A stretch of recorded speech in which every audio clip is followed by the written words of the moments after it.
Apa? Tadi baru review yang kat belakang sana. Itu Oh. yang belum pause kan, yang belakang jangan pause lah. Okey, okey, okey. Yang sana dia orang main tracker jangan pause lah. Okey, Yang okey. belakang Okey, dia orang okey. tracker. Oh. Baby Evo. Wah, cantik ah. Warna oren.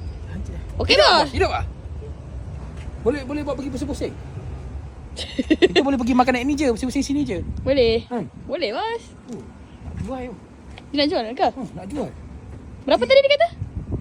40 macam tu lebih kurang. 40,000 something. Oi. Oh. Oh, dalam. Oh. Handsome. Handsome. Ni kalau ada duit boleh ni.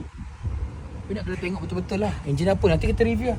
Korang nak tengok tak aku review kereta ni? Sebab owner nak jual 40k je. Tengok ni cantik. Sporim dah bagi Evan RG. Lepas tu pump depan dah besar dah ni.